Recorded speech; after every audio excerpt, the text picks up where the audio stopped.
Lei nº 12.016, de 7 de agosto de 2009. Disciplina mandado de segurança individual e coletivo e dá outras providências. Artigo 1º. Conceder-se-á mandado de segurança para proteger direito líquido e certo, não amparado por habeas corpus ou habeas data, sempre que, ilegalmente ou com abuso de poder, qualquer pessoa física ou jurídica sofrer violação ou haver justo receio de sofrê-la por parte de autoridade, seja de que categoria for e sejam quais forem as funções que exerça. Parágrafo 1º. Equiparam-se às autoridades, para os efeitos desta lei, os representantes ou órgãos de partidos políticos e os administradores de entidades autárquicas, bem como os dirigentes de pessoas jurídicas ou as pessoas naturais no exercício de atribuições do poder público, somente no que disser respeito a essas atribuições. Parágrafo 2º. Não cabe mandado de segurança contra os atos de gestão comercial praticados pelos administradores de empresas públicas, de sociedade de economia mista e de concessionárias de serviço público. Parágrafo 3º. Quando o direito ameaçado ou violado couber a várias pessoas, qualquer delas poderá requerer o mandado de segurança. Artigo 2º. Considerar-se-á federal a autoridade coatora se as consequências de ordem patrimonial do ato contra o qual se requer o mandado houverem de ser suportadas pela União ou entidade por ela controlada. Artigo 3º. O titular de direito líquido e certo decorrente de direito, em condições idênticas, de terceiro, poderá impetrar mandado de segurança a favor do direito originário se o seu titular não o fizer no prazo de 30 dias, quando notificado judicialmente. Parágrafo único. O exercício do direito previsto no caput deste artigo submete-se ao prazo fixado no artigo 23 desta lei, contado da notificação. Artigo 4º. Em caso de urgência, é permitido, observados os requisitos legais, impetrar mandado de segurança por telegrama, radiograma, fax ou outro meio eletrônico de autenticidade comprovada. Parágrafo 1º. Poderá o juiz, em caso de urgência, notificar a autoridade por telegrama, radiograma ou outro meio que assegure a autenticidade do documento e a imediata ciência pela autoridade. Parágrafo 2º. O texto original da petição deverá ser apresentado nos 5 dias úteis seguintes. Parágrafo 3º. Para os fins deste artigo, em se tratando de documento eletrônico, serão observadas as regras de infraestrutura de chaves públicas brasileira ICP Brasil. Artigo 5º. Não se concederá mandado de segurança quando se tratar, inciso 1º, de ato no qual caiba recurso administrativo com efeito suspensivo, independentemente de caução. Inciso 2º. De decisão judicial da qual caiba recurso com efeito suspensivo. Inciso 3º. De decisão judicial transitada em julgado. Parágrafo único. Vetado. Artigo 6º. A petição inicial, que deverá preencher os requisitos estabelecidos pela lei processual, será apresentada em 2 vias com os documentos que instruem a primeira reproduzidos na segunda e indicará, além da autoridade coatora, a pessoa jurídica que esta integra, a qual se acha vinculada ou da qual exerce atribuições. Parágrafo 1º. No caso em que o documento necessário à prova do alegado se ache em repartição ou estabelecimento público, ou em poder de autoridade que se recuse a fornecê-lo por certidão, ou de terceiro, o juiz ordenará preliminarmente, por ofício, a exibição desse documento em original ou em cópia autenticada e marcará, para o cumprimento da ordem, o prazo de 10 dias. O escrivão extrairá cópias do documento para juntá-las à segunda via da petição. Parágrafo 2º. Se a autoridade que tiver procedido dessa maneira for a própria coatora, a ordem far-se-á no próprio instrumento da notificação. Parágrafo 3º. Considera-se a autoridade coatora aquela que tenha praticado o ato impugnado ou da qual emane a ordem para a sua prática. Parágrafo 4º. Vetado. Parágrafo 5º. Denega-se o mandado de segurança nos casos previstos no artigo 267 da Lei 5.869, de 73. Parágrafo 6º. O pedido de mandado de segurança poderá ser renovado dentro do prazo decadencial se a decisão denegatória não lhe houver apreciado mérito. Artigo 7º. Ao despachar inicial, o juiz ordenará, inciso 1º, que se notifique o coautor do conteúdo da petição inicial, enviando-lhe a segunda via apresentada com as cópias dos documentos, a fim de que, no prazo de 10 dias, preste as informações. Inciso 2º. Que se dê ciência do feito ao órgão de representação judicial da pessoa jurídica interessada, enviando-lhe cópia da inicial, sem documentos, para que, querendo, ingresse no feito. Inciso 3º. Que se suspenda o ato que deu motivo ao pedido, quando houver fundamento relevante e do ato impugnado puder resultar a ineficácia da medida, caso seja finalmente deferida, sendo facultado ou exigir do impetrante caução, fiança ou depósito, com o objetivo de assegurar o ressarcimento à pessoa jurídica. Parágrafo 1º. Da decisão do juiz de primeiro grau que concedeu denegar liminar, caberá agravo de instrumento, observado o disposto no Código de Processo Civil. Parágrafo 2º.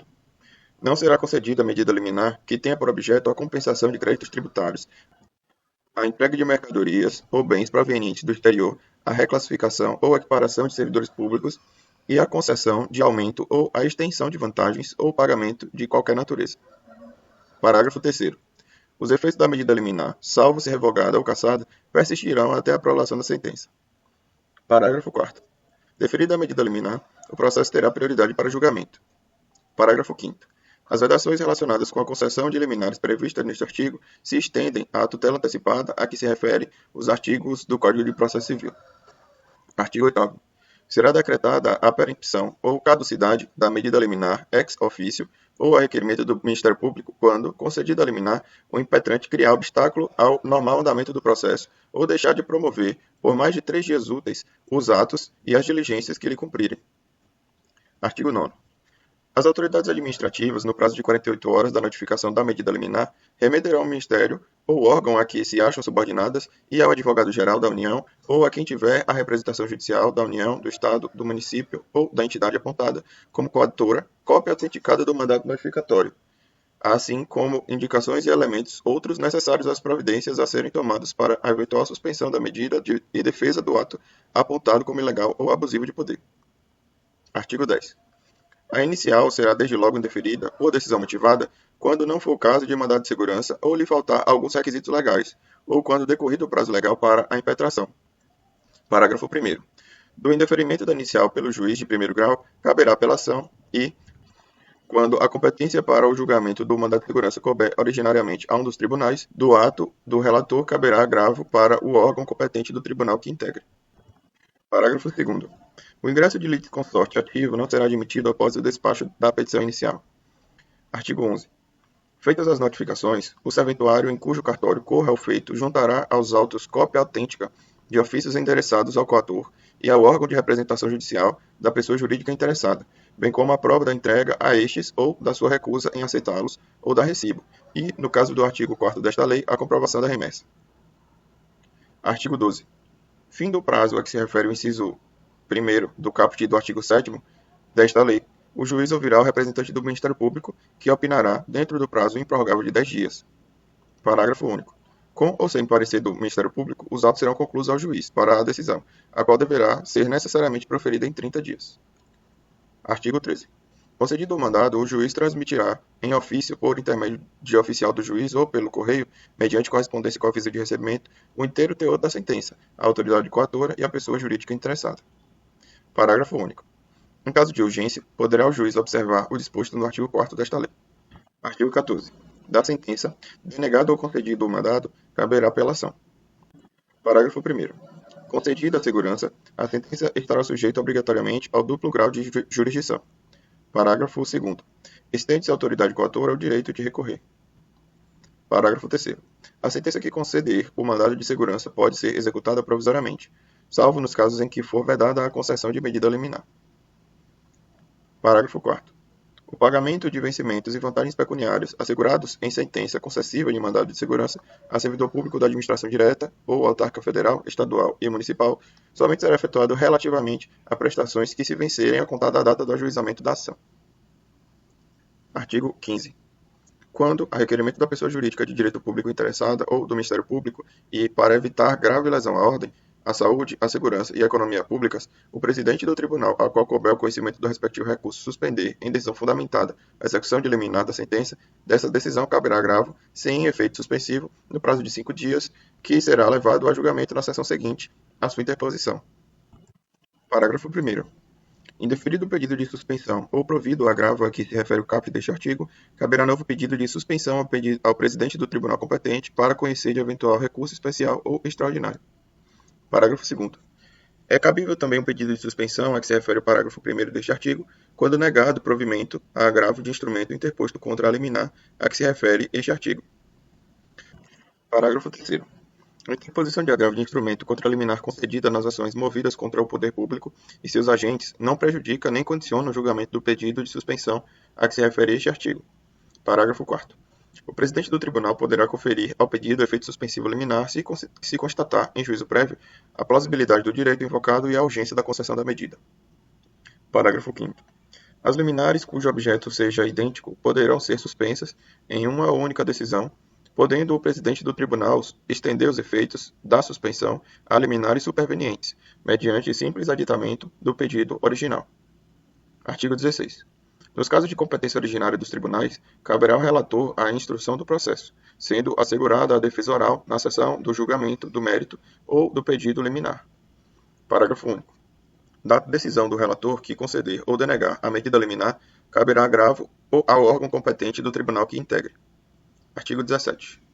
Nas decisões proferidas em mandado de segurança e nos respectivos recursos, quando não publicado no prazo de 30 dias úteis, contado da data do julgamento, o acórdão será substituído pelas respectivas notas taquigráficas, independentemente de revisão. Artigo 18.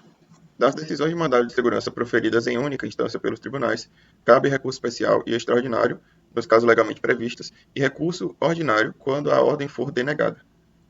Artigo 19. A sentença ou o acórdão que denegar mandado de segurança, sem decidir o mérito, não impedirá que o requerente, por ação própria, pleiteie os seus direitos e os respectivos efeitos patrimoniais. Artigo 20. Os processos de mandado de segurança e os respectivos recursos terão prioridade sobre todos os atos judiciais, salvo habeas corpus. Parágrafo 1º. Na Justiça Superior, deverão ser levados a julgamento na primeira sessão, que se seguir a data em que forem conclusos ao relator. Parágrafo 2º. O prazo para a conclusão dos autos não poderá exceder de 5 dias. Artigo 21. O mandado de segurança coletivo pode ser impetrado por partido político com representação no Congresso Nacional na defesa de seus interesses legítimos relativos a seus integrantes ou à finalidade partidária, ou por organização sindical, entidade de classe ou associação legalmente constituída e em funcionamento há pelo menos um ano, em defesa de direitos líquidos e certos da totalidade ou de parte de seus membros ou associados, na forma dos seus estatutos e desde que pertinentes às suas finalidades, dispensada para tanto autorização especial. Parágrafo único. Os direitos protegidos pelo mandado de segurança coletivo podem ser: inciso 1º, coletivos, assim entendidos para os efeitos desta lei, os transindividuais de natureza indivisível de que seja titular grupo ou categoria de pessoas ligadas entre si ou com a parte contrária por relação jurídica básica. Inciso 2º, individuais homogêneos, assim entendidos para efeitos desta lei, os decorrentes de origem comum e da atividade ou situação específica da totalidade ou de parte dos associados ou membros do impetrante. Artigo 22. No mandado de segurança coletivo, a sentença fará coisa julgada limitadamente aos membros do grupo ou categoria substituídos pelo impetrante. Parágrafo 1º. O mandado de segurança coletivo não induz litispendência para as ações individuais, mas os efeitos da coisa julgada não beneficiarão o impetrante a título individual, se não requerer a desistência de seu mandado de segurança no prazo de 30 dias a contar da ciência comprovada da impetração da segurança coletiva. Parágrafo 2º. O mandado de segurança coletivo, a liminar, só poderá ser concedida após a audiência do representante judicial da pessoa jurídica de direito público, que deverá se pronunciar no prazo de 72 horas. Artigo 23. O direito de requerer mandado de segurança extinguir-se-á decorridos 120 dias, contados da ciência pelo interessado do ato impugnado. Artigo 24. Aplicam-se ao mandado de segurança os artigos 46 a 49 do Código de Processo Civil de 73. Artigo 25. Não cabe no processo de mandado de segurança a interposição de embargos infringentes e a condenação ao pagamento de honorários advocatícios, sem prejuízo da aplicação de sanções no caso de litigância de má-fé. Artigo 26. Constitui crime de desobediência, nos termos do artigo 330 do Código Penal, o não cumprimento das decisões proferidas em mandado de segurança, sem prejuízo das sanções administrativas e da aplicação da Lei nº 1079 de 50, quando cabíveis. Artigo 27. Os regimentos dos tribunais e, no que couber, as leis de organização judiciária deverão ser adaptados às disposições desta lei no prazo de 180 dias, contados de sua publicação. Artigo 28. Esta lei entra em vigor na data de sua publicação. Artigo 29. Revogam-se as leis 1533 de 51, 4166 de 62, 4348 de 64, 5021 de 66, artigo 3º da Lei 6.014 de 73, artigo 1º da Lei 6.071 de 74, artigo 12 da Lei 6.978 de 82 e artigo 2º da Lei 9.259 de 96.